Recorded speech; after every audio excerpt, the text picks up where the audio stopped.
Hello students, my self doctor Aparna Sharma. Students, हमने अपने last video में अरस्तु के दास्ता संबंधी विचारों का अध्ययन किया था। आज हम उसी क्रम में अरस्तु के क्रांति संबंधी विचारों का अध्ययन करेंगे। अरस्तु के क्रांति पर विचार। यूनानी नगर राज्य की अन्य विशेषता थी राज्यों के स्वरूप और उनके संविधानों में परिवर्तन। अरस्तु के समय में यूनान का जीवन अस्थिर और परिवर्तनशील हो गया था। अरस्तु ने इस राजनीतिक अस्थिरता के परिणाम देखे थे, अतः इस राजनीतिक अस्थिरता के उपाय खोजना उसके लिए बहुत जरूरी था। अरस्तु के अनुसार क्रांति उसे कहते हैं जिसमें एक व्यवस्था को बदलकर दूसरी व्यवस्था को स्थापित किया जाता है। सुधार एक व्यवस्था के अंतर्गत उसकी कमियों को दूर करना और समस्याओं का निराकरण करना ही सुधार है। अरस्तु ने कहा है कि सुधार और क्रांति दोनों में एक चीज़ एकदम सामान्य, एकदम कॉमन है, और वह है परिवर्तन। अरस्तु के अनुसार क्रांति का अर्थ है राज्य शासन या संविधान अथवा शासन सत्ता में होने वाला छोटा अथवा बड़ा परिवर्तन क्रांति कहलाता है। सेबाइन ने कहा है कि इस विषय से संबंधित पॉलिटिक्स के पृष्ठ उसकी राजनीतिक सूझबूझ एवं यूनानी नगर राज्यों के शासन का अधिकारपूर्ण ज्ञान प्रकट करते हैं। उसके अनुसार क्रांति के 3 कारण हैं: सामान्य कारण, विशेष शासन की व्यवस्था में। अरस्तु के अनुसार क्रांति का सर्वप्रमुख कारण असंतुष्टता है और इसकी जड़ है असमानता और अन्याय। असमानता तथा अन्याय ही वे परिस्थितियां उत्पन्न करते हैं जिससे क्रांति की संभावनाएं बढ़ जाती है। समानता के 2 रूप हैं: पूर्ण समानता और आनुपातिक समानता। पूर्ण समानता का अर्थ है कि सभी व्यक्ति समान हैं, अतः उनके साथ समानता का व्यवहार किया जाना चाहिए। वहीं आनुपातिक समानता का अर्थ है कि समानों के साथ समान व्यवहार और असमानों के साथ में असमान व्यवहार, तभी समानता स्थापित की जा सकती है। वहीं पूर्ण तथा आनुपातिक समानता का विरोधी क्रांति को जन्म देता है। अन्याय असंतोष से व्यक्ति के भीतर यह भाव पैदा होता है कि वह जितना पाने योग्य है उससे कम मिल रहा है तथा दूसरे वर्ग को जितना मिलना चाहिए था उससे अधिक मिल रहा है, अतः क्रांति का मूल अन्याय का भाव है।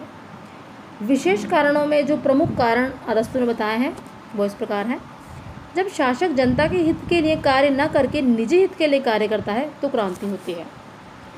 जब समाज के कुछ लोग अपने आप को दूसरों से श्रेष्ठ समझने लगते हैं तब क्रांति होती है। जब शासक किसी को विशेष सम्मान देता है अथवा किसी को अपमानित करता है, ये भी क्रांति का कारण है। घृणा भी क्रांति को जन्म देती है। धनिक तंत्र में जब धनिक शासक वर्ग बहुसंख्यक किंतु अधिकार वंचित दरिद्र जनता को तिरस्कृत की दृष्टि से देखता है तो ऐसे में जनता विद्रोह कर देती है।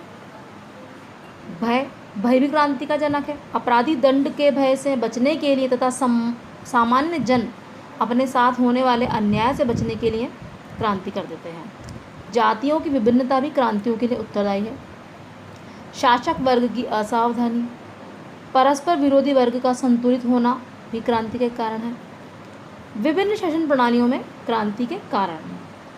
अरस्तु के अनुसार एक तंत्र में पारिवारिक कलह, परस्पर घृणा, द्वेष, शासक के द्वारा जनता पर अत्याचार और से जनता शासक अथवा राजा के प्रति विद्रोह कर देती है। कुलीन तंत्र में शासन में भाग लेने वाले व्यक्तियों की संख्या सीमित होती है। विभिन्न वर्गों में उचित सामंजस्य स्थापित न होने से भी क्रांति हो जाती है। प्रजातंत्र में नेताओं अथवा नेतृत्व की अधिकता होने से क्रांति होती है। इसमें नेता निर्धन अथवा कमजोर वर्ग को अपने पक्ष में लेकर धनिकों के विरुद्ध क्रांति कर देते हैं। अब है क्रांति के निवारण, क्रांति के उपाय।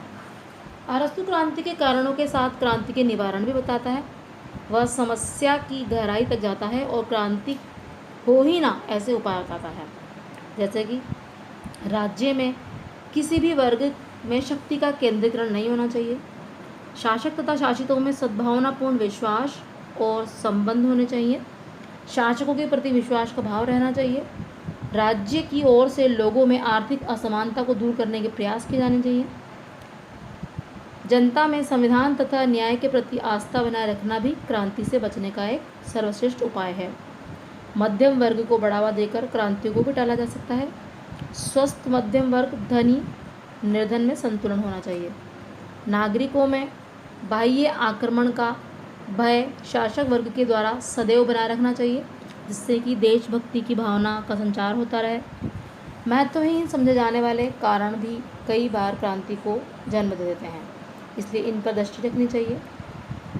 अतः अरस्तु ने क्रांति के हर तंत्र में, कुलीन तंत्र, प्रजातंत्र और एक तंत्र में क्रांति कैसे होती है और क्रांति के बचने के उपाय क्या हैं, ये सब इस प्रकार बताए हैं।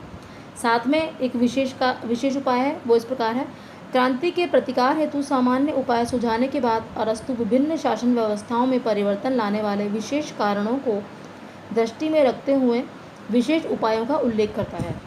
अरस्तु के अनुसार कुलीन तंत्र और वर्ग तंत्र में विभिन्न निम्न वर्गों के साथ अच्छा व्यवहार किया जाना चाहिए और विशेष वर्गों में प्रजातांत्रिक समानता के सिद्धांत का पालन किया जाना चाहिए।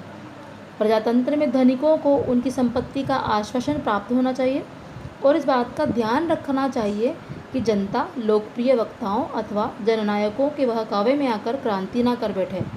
साथ ही नागरिकों में अपराध के प्रति सम्मान, भय, पुरस्कार आदि को बनाए रखा जाना चाहिए। अतः अरस्तु वास्तव में एक महान विचारक था। उसने अपनी क्रांति का जो विचार दिया है वो अपने आप में सर्वश्रेष्ठ है। क्रांति के उपाय की व्याख्या करने का उद्देश्य राज्य को क्रांति से सुरक्षित रखना है। अरस्तु द्वारा बनाए गए कारणों में से किसी न किसी कारण से क्रांति हुई है, उसके द्वारा बताए गए उपाय आज भी